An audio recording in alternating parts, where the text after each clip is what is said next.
नहमदुहु व नसल्ली अला रसूलिहिल करीम अम्मा बाद फ़ाउज़ बिल्लाहि समीउल अलीम मिनश शैतानिर रजीम बिस्मिल्लाहिर रहमानिर रहीम। मुअज़्ज़ज़ अज़ीज़ सामीन सामियात अस्सलामु अलैकुम व रहमतुल्लाहि व बरकातहू। आज हम हरूफ मुक़त्तआत के बारे में ज़रा डिटेल के साथ पढ़ते हैं कि हरूफ मुक़त्तआत हैं क्या और ये सूरतों के शुरू में किस तरह आए हैं। सबसे पहली सूरा जो जिसके शुरू में आए हैं ये हरूफ मुक़त्तआत वो सूरा बाक़रा है। अब ये क्या है, ये यानी कटे हुए हरूफ हैं मुक़त्तआत कि ये इस सूरा में आए हैं। इस जुमले में मुब्तदा यानी इसकी इब्तदा जो हुई है अरबियत की रूह से महजूफ़ है यानी छुपी हुई है। इसे खोल दीजिए तो पूरी बात इस तरह वाज़े होगी। हाज़िही अलिफ लाम मीम, ये अलिफ लाम मीम है। इस्तिलाह में इन्हें हरूफ मुक़त्तआत कहते हैं। सूरतों के शुरू में ये हरूफ जिस तरह आए हैं और कुरान ने जगह जगह ज़ालिका और तिलका के ज़रिए से इनकी तरफ जिस तरह इशारा किया है उससे वाज़ेह है कि ये सूरतों के नाम हैं। इनके मानी क्या हैं, इस बाब में सबसे ज़्यादा करीने कयास नज़रिया बरे सग़ीर के जलीलुल क़दर आलिम और मुहक्किक इमाम हमीदुद्दीन फ़राही का है। वो कहते हैं कि अरबी ज़बान के हरूफ तहजी जो थे, चूँकि असलन अरब कदीम में रैज वही हरूफ हैं जो सिर्फ़ आवाज़ ही नहीं बताते थे बल्कि चीनी ज़बान के हरूफ की तरह मानी और अशिया पर भी दलील होते थे। यानी जिन मानी या अशिया पर दलील होते थे उन्हीं की सूरत पर लिखे भी जाते थे। इसलिए कुरान की सूरतों के शुरू में भी ये अपने उन्हीं कदीम मानी के लिहाज से आए हैं। इसकी निहायत वाज़ेह मिसाल सूरह नून है। हर्फ नून के बारे में हम जानते हैं कि ये अब भी अपने कदीम मानी में बोला जाता है। इसके मानी मछली के हैं और जिस सूरा को ये नाम दिया गया है उसके बारे में मालूम है कि उसमें सैयदना यूनुस अलैहिस्सलाम का ज़िक्र साहिबुल हूत यानी मछली वाले के नाम से हुआ है। अब पहले लोग इसके बारे में ये नज़रिया पेश करते थे कि अब अलिफ लाम मीम जो है इससे क्या है, अलिफ से लोग अल्लाह मुराद लेते थे, लाम से जिब्राइल अलैहिस्सलाम मुराद लेते थे और मीम से मोहम्मद सल्लल्लाहु अलैहि वसल्लम लेते थे। लेकिन अरबियों ने कभी भी इस तरह इसको इस्तेमाल नहीं किया। मौलाना फ़राही जिस तरह वो कहते हैं कि बैत पुरानी ज़बान में बैत यानी घर पुरानी ज़बान में तस्वीरी हरूफ से शुरू हुई थी। बैत ऐस्ता ऐस्ता हर्फ की शक्ल इख्तियार कर गया।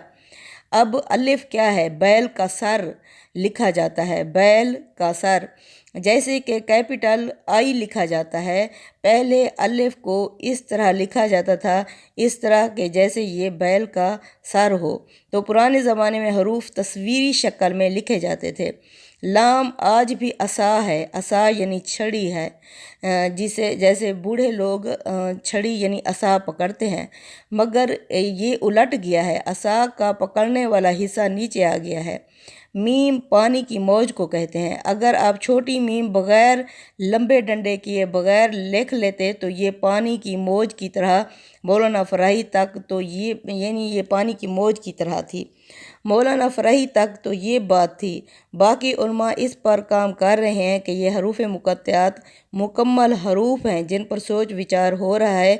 पुराने वक्तों की कैलीग्राफी के मुताबिक, पुराने तरीके के मुताबिक जब ये लिखा जाएगा तो आपने पहले इसको यानी देखना है कि पुराने ज़माने में ये किस तरह लिखा जाता था। इस अलिफ लाम मीम ही को देख लीजिए, इसमें क्या है, में पहले अलिफ है जो बैल बना दिया, फिर क्या है असा बना दिया और फिर पानी बना दिया।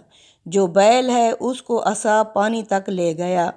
बैल देवता को भी कहा जाता है और सरदार को भी कहा जाता है। तो हज़रत मूसा अलैहिस्सलाम का असा सरदार को पानी तक ले गया।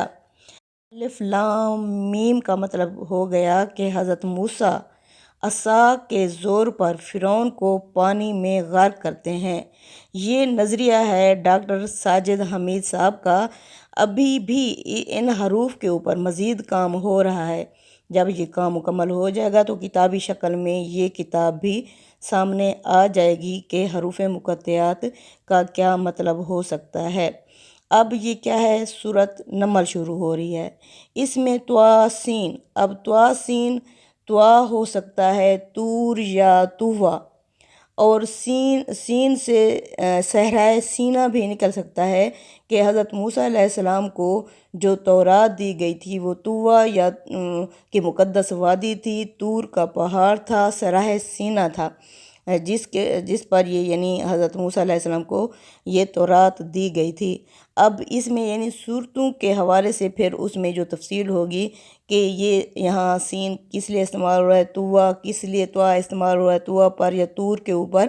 اسی طرح اگلی سورہ نمل ہے، اس میں ہے طوا سین میم۔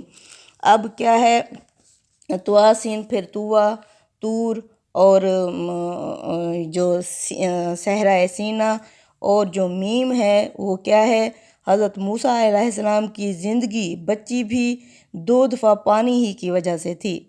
جب حضرت موسیٰ علیہ السلام پیدا ہوئے تو ان کی زندگی کو بہت زیادہ خطرہ تھا، تو اللہ کی وحی کے ذریعے ان کی ماں نے انہیں پانی میں بہا دیا، تو پانی میں بہتے ہوئے ہی وہ وہاں فرعون تک پہنچے، یعنی فرعون تک پہنچنے کا ذریعہ پانی بنا۔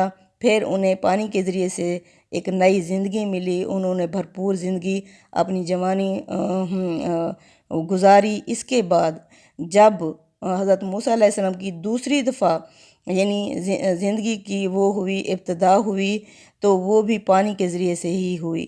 حضرت موسیٰ علیہ السلام پھر پانی میں ہی چلے گئے، حضرت موسیٰ علیہ السلام اور ان کے ساتھی بچ گئے، اور اس کا دشمن حضرت موسیٰ علیہ السلام کا وہ ڈوب گیا۔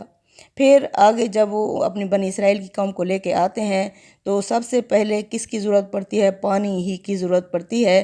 تو اس وقت بھی جب قوم پانی کا مطالبہ کرتی ہے تو حضرت موسیٰ علیہ السلام اپنا عصا پتھر کے اوپر مارتے ہیں تو وہاں بھی 12 چشمے پھوٹ پڑتے ہیں۔ اس طرح یعنی یہ پانی کیا ہے، ایک تو یہ زندگی ہے، دوسرا یہ بتا کہ انہوں نے یعنی بنی اسرائیل کی قوم اور اس کی حضرت موسیٰ علیہ السلام کی یعنی دشمن یہ کس طرح پانی ہی تھا، ایک طرف سے اس نے زندگی عطا کی اور دوسری طرف سے پانی نے غرق کر دیا۔ اس طرح اس میں یعنی میم پانی کا بہت بڑا رول ہے۔ اللہ نے قرآن کریم میں فرمایا کہ ہر زندہ چیز کو اس نے پانی سے ہی پیدا کیا، زندگی بھی پانی سے ہی دی، یعنی آسمان سے بارش برستی ہے، پھر وہ زمین جذب کرتی ہے، زمین سے پھر نباتات اگتی ہیں، اسی طرح غلہ و نباتات ہم استعمال کر کے اس پیداوار سے زندہ ہیں۔ تو اللہ تعالیٰ نے پانی سے ہی زندگی رکھی ہوئی ہے۔ باقی دیکھتے ہیں مکتب افراحی میں کہ وہ کس طرح اس کے مزید میننگ تک پہنچتے ہیں۔ اللہ تعالیٰ حامی اور ناصر اور مددگار ہو۔ اللہ تعالیٰ ہمیں قرآن پڑھنے سمجھنے اور اس پر عمل کرنے والا بنا دے۔ اللہ تعالیٰ انہیں جزائے خیر عطا فرمائے جو اس طرح ہماری رہنمائی فرما رہے ہیں۔ السلام علیکم ورحمۃ اللہ وبرکاتہ۔